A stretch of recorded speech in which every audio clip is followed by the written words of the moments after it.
Assalamualaikum dan salam sejahtera.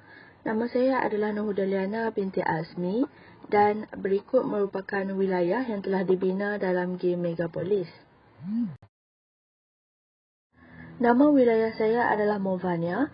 Ianya merupakan wilayah yang dipenuhi dengan kepesatan pembangunan, infrastruktur, kawasan perindustrian, kediaman serta sumber tenaga yang diperlukan. Setiap lokasi juga dilengkapi dengan jalan perhubungan serta terdapat pokok sakura yang ditanam untuk mengindahkan kawasan di sekitar wilayah. Terdapat 4 sumber yang digunakan sebagai sumber tenaga utama dalam wilayah Movania, iaitu solar power plant. Ianya merupakan loji pengumpulan kuasa suria menjana elektrik dengan menggunakan haba untuk memberi kuasa kepada generator. Seterusnya, yang kedua kita ada water tower. Ianya penting untuk menyimpan bekalan air sebelum disalurkan kepada penduduk setempat. Yang ketiga adalah thermal power plant. Ianya merupakan stesen jana kuasa di mana tenaga haba ditukarkan menjadi elektrik.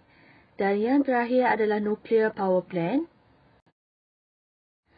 Nuclear power plant merupakan stesen jana kuasa thermal di mana haba digunakan untuk menghasilkan wap yang menggerakkan turbin steam untuk memberikan tenaga elektrik kepada penduduk. Seterusnya kita bergerak kepada mercu tanda wilayah iaitu Taipei 101 merupakan mercu tanda wilayah Movania. Ianya adalah menara yang moden dan tertinggi dibina bersebelahan dengan Kerry Tower untuk menarik minat pelancong. Struktur Taipei 101 yang unik dikelilingi oleh tanaman sakura dan terletak berhadapan dengan Italian Cafe mampu menjadikannya sebagai menara popular. Taman-taman ini juga dilengkapi dengan infrastruktur asas dan kemudahan awam yang berkualiti tinggi bagi menarik kemasukan pelancong ke wilayah Movania.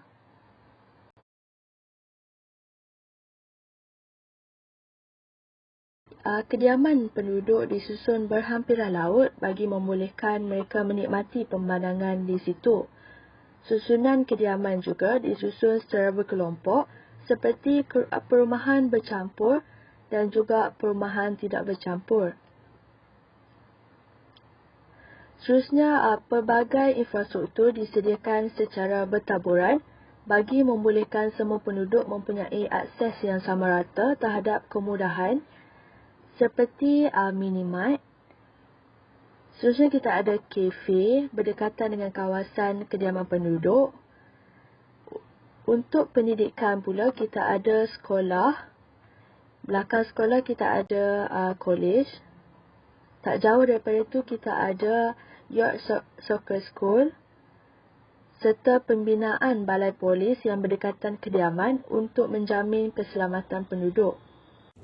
Manakala susunan kilang dibuat berjauhan dengan perumahan untuk mengelakkan berlaku sebarang pencemaran yang boleh mengganggu keamanan penduduk. Kawasan perindustrian diletakkan sebaris dengan sumber semula jadi bagi memudahkan operasi, namun terdapat penyediaan kediaman jenis apartmen yang disediakan bagi pekerja di kilang tersebut. Ekonomi di wilayah ini adalah berasaskan produktiviti iaitu memberi penekanan terhadap pembangunan modal insan yang berorientasikan industri serta penyediaan rangkaian logistik yang lebih efisien. Terdapat infrastruktur lain yang disediakan bagi kegunaan penduduk seperti gift shop, city hall, radio station, art gallery,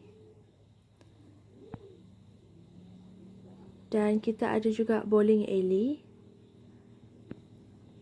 movie theater, greenhouse,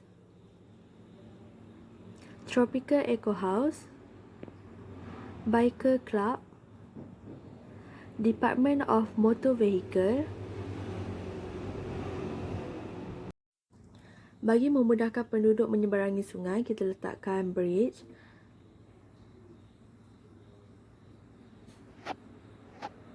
Dan kita juga letakkan apartment building bersebelahan dengan football stadium, movie theater, dan ada juga burrito joint, kondominium dan large family house. Di tengah-tengah kita letakkan Dragon Tower untuk menarik minat penduduk.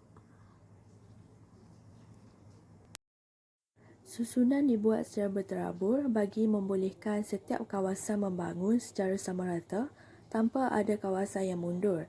Pembinaan wilayah ini bukan sahaja dapat memacu kepada pertumbuhan ekonomi sama ada secara mikro ataupun makro, malahan memberi impak yang amat besar terhadap pertumbuhan penduduk pada masa akan datang. Wilayah ini juga mempunyai segala elemen yang diperlukan untuk membangun sebagai sebuah metropolis yang dinamik dan bertaraf dunia.